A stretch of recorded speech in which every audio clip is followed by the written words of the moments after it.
Hello guys, you're watching lectures of YouTube channel.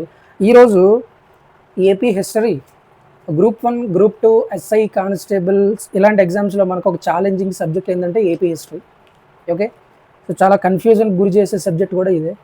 So అలాంటి AP హిస్టరీలో one of the most finest kingdom ఏదంటే శాతవాహనస్. చాలా important topic and కొంచెం ఎక్కువగా ఉంటుంది, పెద్ద టాపిక్ అనమాట. సో దీని గురించి మాట్లాడదాం మనం. ఓకే, శాతవాహనులు అసలు వీళ్ళు శాతవాహనులు ఎవరి దగ్గర పనిచేశారు? ఏదైనా ఒక రాజ్యం ఏర్పడినప్పుడు ఏమైపోద్దంటే, సో వాళ్ళ పూర్వీకుల నుంచి పెద్ద రాజ్యంగా కొనసాగింపబడాలి, లేకపోతే కొంతకాలం ఒక పెద్ద సామ్రాజ్యం దగ్గర సామంతులుగా పనిచేసిన తర్వాత ఆ రాజ్యం ఏదైతే ఉంటుందో అది ఎండ్ అయిపోతే కనుక, అది డిక్లైన్ అయిపోతే కనుక వీళ్ళు స్వతంత్రంగా ఒక రాజ్యాన్ని ఏర్పాటు చేసుకుంటారు. సో అలాగే ఏర్పాటు చేసుకున్న వాళ్ళు ఈ శాతవాహనులు. ఓకే, సో వీళ్ళు ఎక్కడ సామంతులుగా పనిచేస్తారంటే మౌర్యులకు సామంతులుగా పనిచేస్తారు. మౌర్యుల వద్ద సామంతులుగా పనిచేస్తారు. They worked as a subordinates of Mauryas. Okay, so మౌర్యాస్కి సబార్డినేట్గా పనిచేశారు, బాగానే ఉంది. ఆఫ్టర్ మౌర్యాస్ తర్వాత సో దక్కన్ ప్రాంతాన్ని, అంటే దక్షిణ భారతదేశంలో ఉన్నటువంటి ఈ ప్రాంతాన్ని ఏకం చేసి ఈ ప్రాంతం మొత్తం సాంస్కృతికంగా మరియు రాజకీయంగా, కల్చరల్గా, పొలిటికల్గా యునైట్గా ఉంచాలనే భావంతో పోరాటం చేసిన రాజ్యాల్లో మేజర్ ఏదంటే ఈ శాతవాహనస్ అని పిలుస్తాం అన్నమాట. రాజకీయ మరియు సాంస్కృతిక సమైక్యతను కాపాడే ప్రయత్నంలో ఉన్న అతిపెద్ద సామ్రాజ్యం ఏదంటే ఈ శాతవాహనులు అని మాట్లాడతాం. ఓకే రైట్, ఇక్కడ దక్కన్ ప్రాంతాన్ని, అంటే ఈ ప్రాంతాన్ని ఏకం చేసి పరిపాలించిన మొట్టమొదటి దక్షిణ భారతదేశానికి సంబంధించిన రాజ్యం ఏదంటే ఈ శాతవాహనాస్. ఓకే, అయితే ఇంకొక రకంగా ఎలా చెప్పుకుంటామంటే కృష్ణా గోదావరి నదుల మధ్య ప్రాంతం ఏదైతే ఉందో, సో కృష్ణా గోదావరి ఈ రెండు నదుల మధ్య ప్రాంతం ఏదైతే ఉందో ఈ ఏరియాని, ఈ రీజియన్ని యునైట్ చేసి రూల్ చేసిన ఫస్ట్ కింగ్డమ్ ఏదంటే ఈ శాతవాహనాస్ అన్నమాట. ఓకే రైట్, వీళ్ళకి సంబంధించి వీళ్ళ ప్రాజినేటర్ ఎవరంటే, మూల పురుషుడు అంటాం. మూల పురుషుడు లేకపోతే పూర్వీకుడు అని కూడా పిలవచ్చు. అతనే శాతవాహనుడు అంటాం, అతన్ని శాతవాహనుడు. ఓకే, సో ఇతను మూలం. అలా కాకుండా ఎస్టాబ్లిషర్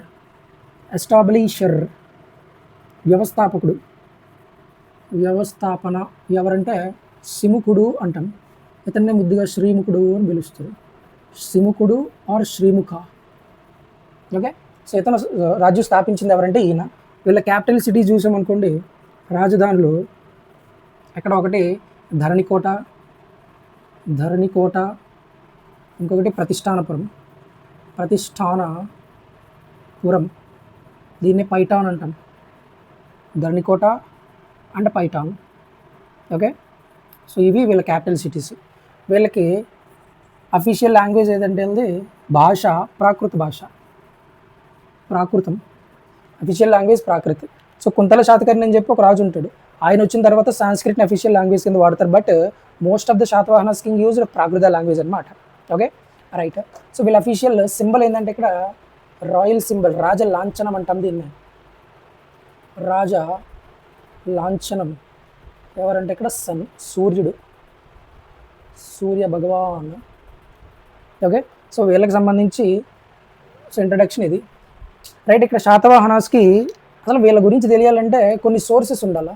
వీళ్ళ గురించనే కదా, ఎవరి గురించి తెలుసుకోవడానికన్నా కొన్ని ఆధారాలు ఉండాలన్నమాట. ఓకే, వీళ్ళ గురించి తెలుసుకోవడానికి కొన్ని ఆధారాలు ఉన్నాయి మనకి. అందులో ఫస్ట్ పురాణాలు, 2 నాణ్యాలు ఉన్నాయి, కాయిన్స్ ఉన్నాయి, 3 శాసనాలు, 4 ఇంకా లిటరేచర్ అంటే సాహిత్యం ఉంది, 5 పురావస్తు ఆధారాలు. సో వీళ్ళ గురించి తెలుసుకునేదానికి మనకున్న ఆధారాలు ఏమంటే ఇవి.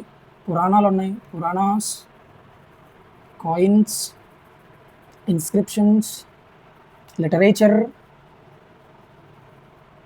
అండ్ ఆర్కియలాజికల్ సోర్సెస్ అంటాం అన్నమాట. సో వీటి గురించి తెలుసుకుంటే కనుక మనకు శాతవాహనాస్ గురించి ఈజీగా తెలిసిపోద్ది. రైట్, సో ఫస్ట్ పురాణాస్ గురించి చూద్దాం. ఇందులో అసలు శాతవాహనుల గురించి ఏమని మాట్లాడుతున్నారు, దాని గురించి డిస్కస్ చేద్దాం ఒకసారి. రైట్, ఫస్ట్ పురాణాలు. అకార్డింగ్ టు పురాణాస్, మొత్తం పురాణాలు ఏంటంటే మనకి 18 పురాణాలు ఉంటాయి. అందులో ఫస్ట్ది బ్రహ్మ, లాస్ట్ది బ్రహ్మాండ పురాణం అని పిలుస్తాము. అయితే మనకి ఇక్కడ ఇంపార్టెంట్ ఏదంటే వాయు పురాణం ఉంటుంది. వాయు పురాణ, దీంతోపాటు మత్స్య పురాణ, వాయు పురాణం, మత్స్య పురాణం, యుగ పురాణ, ఇంకా భాగవత పురాణం. వీటితో పాటు ఐతిరేయ బ్రాహ్మణంలో కూడా వీళ్ళ గురించి తెలుసు. మహాభారతం. సో అన్నింటిలో కూడా వీళ్ళ గురించి తెలిసిపోద్ది మనకి. అకార్డింగ్ టు వాయు పురాణ, దీని గురించి చూసుకున్నాం అనుకోండి, ఇందులో 17 మంది శాతవాహన రాజులు ఉంటారు. వీళ్ళు 272 సంవత్సరాలు పరిపాలించారు అని వాయు పురాణంలో ఉంటుంది అన్నమాట. ఓకే, నెక్స్ట్ మత్స్యపురాణం చూసుకుంటే శాతవాహన రాజులు మొత్తం 30 మంది ఉంటారు. వీళ్ళు 456 సంవత్సరాలు పరిపాలించారు మొత్తము అని ఉంటుంది ఎందులో అంటే మత్స్యపురాణంలో. ఓకే, ఇందులోనే ఇదే మత్స్యపురాణంలో ఏం చెప్తుందంటే, ఇంకా 23వ రాజు, 23rd king of Satavahanas is Gautami పుత్ర శాతకర్ణి. ఎన్నో ఓడు అంటే 23వ ఓడు అని చెప్పి ఎందులో తెలుస్తుంది అంటే మనకి మత్స్యపురాణంలో తెలుస్తుంది. ఇందులో మొత్తం ఎంతమంది లిస్ట్ తయారు చేశారంటే 18 కింగ్స్ ఆఫ్ శాతవాహనాస్, మొత్తం 18 మంది రాజుల గురించి ఇందులో తెలిసిపోద్ది మనకి. ఓకే, నెక్స్ట్ యుగ పురాణం గురించి మాట్లాడితే ఇందులో గార్గి సంహిత అని ఉంటుంది. గార్గి సంహిత. ఈ గార్గి సంహితలో ఏమని ఉందంటే, శాతవాహనులు 10 సంవత్సరాల పాటు మగధని పరిపాలించినట్లుగా ఉంటుంది అన్నమాట. ఇందులో 10 సంవత్సరాలు మగధ అంటే ఈ ఏరియా, 10 సంవత్సరాల పాటు ఈ ప్రాంతాన్ని పరిపాలించారని చెప్పి ఎందులో ఉండిద్దంటే మనకి యుగ పురాణంలో ఉంటుంది. ఓకే, నెక్స్ట్ భాగవత పురాణ. ఇందులో ఇప్పుడు చెప్పుకున్నాం కదా, శిముకుడు అని చెప్పి ఎస్టాబ్లిషర్ ఆఫ్ శాతవాహనస్ అని మాట్లాడుకున్నాం. శిముకుడు ఇతను వృషాలుడిగా వివరిస్తారు. ఇందులో వృషాలుడు అంటే ఇక్కడ మిశ్రమ కులానికి సంబంధించినడు అని చెప్పొచ్చు, లేకపోతే మిశ్రమ జాతికి చెందినవాడు అని చెప్పొచ్చు అనమాట. ఇది ఇందులో ఉంటుంది భాగవత పురాణంలో. నెక్స్ట్ ఐతిరేయ బ్రాహ్మణం. చూడండి, ఇదిగో ఐతిరేయ బ్రాహ్మణ. ఇది ఎందులో పార్ట్ అని అడిగాడు అనుకోండి, ఋగ్వేదంలో part. It is a part of Rigveda. So it mentioned the word Andhras for the first time. ఆంధ్రులు అనే పదాన్ని మొట్టమొదటిసారిగా ప్రస్తావించిన గ్రంథం ఏదన్నా ఉంది అని అంటే ఇది ఐతిరేయ బ్రాహ్మణ అనమాట. Okay, right. ఇంకేమున్నాయి? మహాభారతం ఉంది.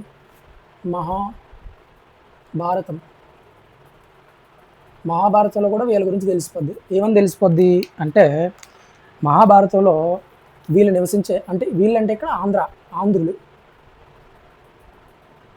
మహాభారతంలో ఆంధ్రులు నివసించే ప్రాంతాన్ని ఏమని పిలుస్తారు అంటే బనవాసి ప్రాంతంలో ఆంధ్ర ప్రజలు నివసించేవారని చెప్పి మహాభారతంలో ఉంటుంది. ఓకే, అంతేకాకుండా మహాభారతంలో యుద్ధం జరిగింది కదా, ఆ యుద్ధంలో ఈ ఆంధ్రులు ఎవరి తరపున పోరాడారు అంటే కౌరవుల తరపున పోరాడతారు. Okay, they fought behalf of Kauravas in Mahabharata.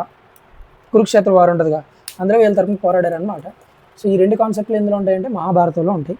ఇంకా గట్టిగా మాట్లాడితే మహాభారతాన్ని ఏమని పిలుస్తాము అని అడిగాడు అనుకోండి, జయ సంహిత అంటాం. జయ సంహిత. ఇంకా గట్టిగా మాట్లాడి జయ సంహితను ఎవరు రాశారని అడిగితే అందరికీ తెలిసిన విషయం ఇది వ్యాసుడు. ఇది పురాణాల గురించి. According to Puranas the sources of Satavahanas అన్నమాట ఇది. రైట్. ఏంటంటే కాయిన్స్, నాణ్యాలు. Okay, coins, the study of coins ఏమంటాం దాన్ని? స్టడీ ఆఫ్ కాయిన్స్ని ఏమంటాం? న్యూమిస్మాటిక్స్ అంటాం దాన్ని. న్యూమిస్మాటిక్స్ అని పిలుస్తాము. అలా కాకుండా స్టడీ ఆఫ్ కాయిన్స్ అంటే ఇది లేదు, నాకు కాయిన్స్ మీద ఉన్న సింబల్స్ స్టడీ కావాలని అడిగాడు అనుకోండి, the study of symbols and the coins అని అడిగితే ఇది సిసిలోగ్రఫీ. ఇంకా సో శాతవాహనులు వీళ్ళ పీరియడ్లో ఉన్న కాయిన్స్ ఏడేటి ఏ టైప్స్ ఆఫ్ కాయిన్స్ వస్తాయి ఇక్కడ. ఒకటి కర్షాపణ. కర్షాపణ ఏడిది కర్షాపణ అంటే it is a silver coin, వెండి నాణ్యం అన్నమాట. 2 సువర్ణ. సువర్ణ అంటే గోల్డ్ కాయిన్. ఇంకా 14. 14 అంటే ఇక్కడ మిక్స్డ్ కాయిన్ అనమాట. మిశ్రమ నాణ్యం అంటాం. ఆ మిశ్రమంలో ఏమేమి ఉంటుందంటే కాపర్ ఉంటుంది, టిన్ ఉంటుంది, రాగి ఉంటుంది, తగరం ఉంటుంది. ఓకే, సో ఈ రెండింటితో కలిపి చేసిన కాయిన్ 14 కాయిన్ అనమాట. సో ఎక్కువగా 14 కాయిన్స్ని యూజ్ చేసేవారు శాతవాహనాస్ పీరియడ్లో. ఇంకేమున్నాయి, ఒక సిల్వర్ కాయిన్ ఒక గోల్డ్ కాయిన్ 35 సిల్వర్ కాయిన్స్తో సమానం అన్నమాట. 1 gold coin is equal to 35 silver coins of Satavahana అజేల్ పీరియడ్లో ఉన్న కాయిన్స్ వాల్యూ బట్టి ఇలాగ డిసైడ్ చేశారనమాట. సో ఇది ఈ కాన్సెప్ట్ నీకు ఎక్కడ తెలిసిపోద్ది అంటే వృషభ దత్త అని ఒకడు ఉంటాడు కొనడు. వృషభ దత్త. ఈ వృషభ దత్త అని ఆయన ఒక ఇన్స్క్రిప్షన్ ఇస్తాడు, ఒక శాసనం ఇస్తాడు అనమాట. ఆ శాసనంలో ఉంటుంది ఇదంతా. ఏదంటే ఒక గోల్డ్ కాయిన్ 35 సిల్వర్ కాయిన్స్కి సమానము అని ఉంటుంది. Okay right. ఇంకా గట్టిగా మాట్లాడితే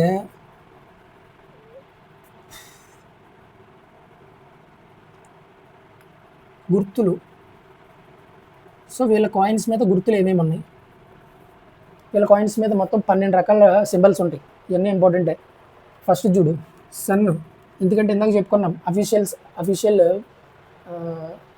సింబల్ అని చెప్పి, రాయల్ సింబల్ అని చెప్పి చెప్పుకున్నాం. సూర్యుడు, ఇంకా సూర్యుడు ఉన్నాడు కాబట్టి చంద్రుడు కూడా ఉంటాడు. మూన్, చంద్ర. మూడోది ఇక్కడ కాంచ్ అంటే శంఖం.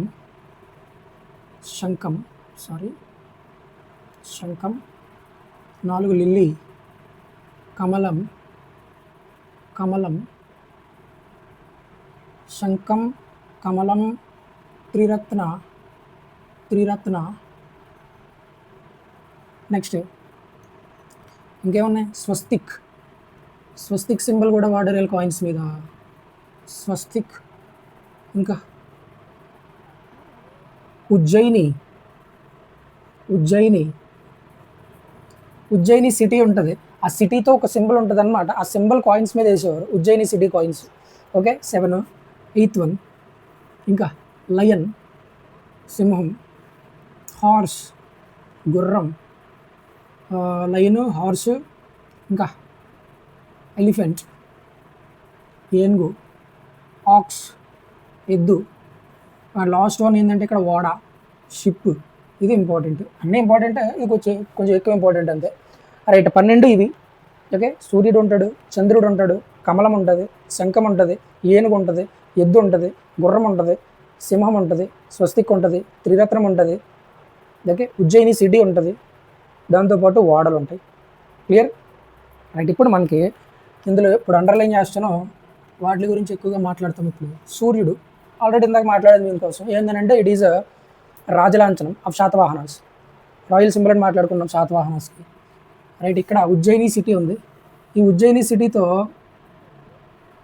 ఈ సింబల్స్ ఉన్న కాయిన్స్ వేసారు కొంతమంది శాతవాహన కింగ్స్. వాళ్ళ పేర్లు గుర్తుండాలి నీకు.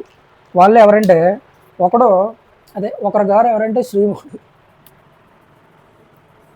శ్రీముఖ అంటే ఫస్ట్ షిముఖ అని చెప్పుకున్నాం కదా, అతనే. ఇంకొక ఆయన ఎవరంటే శాతకర్ణి 1. ఒకటో శాతకర్ణి అంటాం అతనే.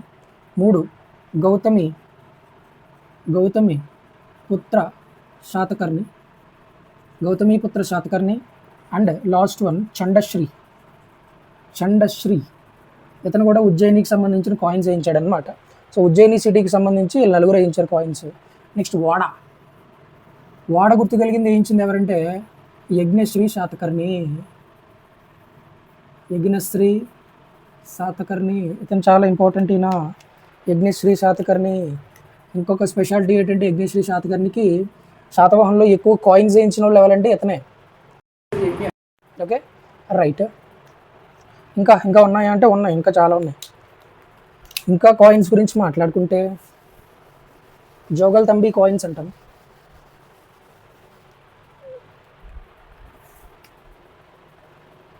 జోగల్ తంబి కాయిన్స్.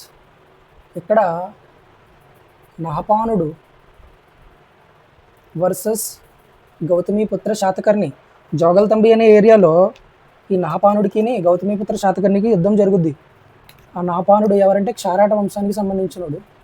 ఇతన్ని వేసేస్తాడు గౌతమిపుత్ర శాతకర్ణి.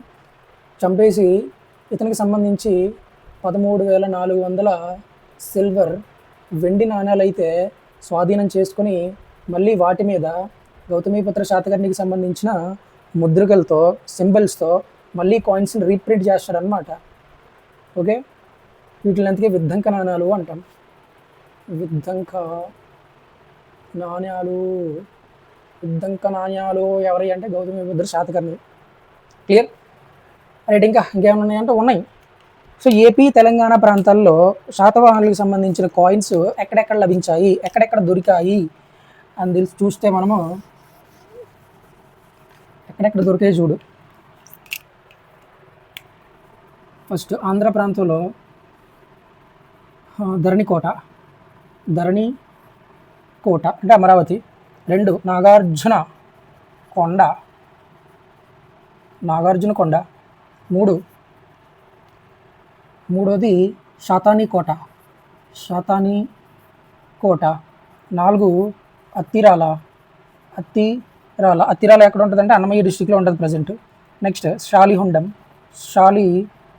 ఇది it is in Srikakulam. Next Bavikonda.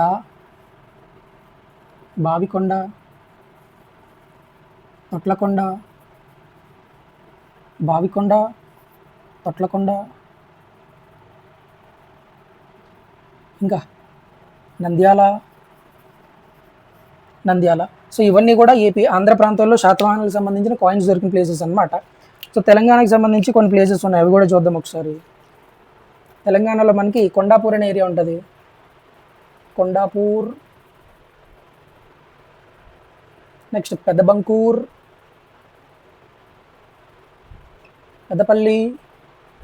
Peddapalli, Kondapuram, Yeleswaram, Nalgonda district అన్నమాట ఇది. Next Yeleswaram, Sultanpur of Karimnagar. So ఈ ప్రాంతాల్లో శాతవాహనాలకు సంబంధించిన కాయిన్స్ దొరికాయి. ఓకే, సో ఇది వీళ్ళకి సంబంధించిన కాయిన్స్ గురించి. ఇంకా గట్టిగా మాట్లాడితే ద్విభాషా కాయిన్స్ కూడా ఉంటాయి. ద్విభాష అంటే ఒకే కాయిన్ మీద 2 భాషలు ఉంటాయి. అందులో ఒకటి వీళ్ళ అఫీషియల్ లాంగ్వేజ్ ప్రాకృతం కదా, ప్రాకృత భాష ఉంటుంది. దాంతోపాటు దేశీ భాష ఉంటుంది. దేశీ భాష అంటే ప్రాచీన తెలుగు భాష అన్నమాట. సో ఒకే కాయిన్ మీద 2 లాంగ్వేజ్లు ఉంటాయి ఇక్కడ. ఓకే,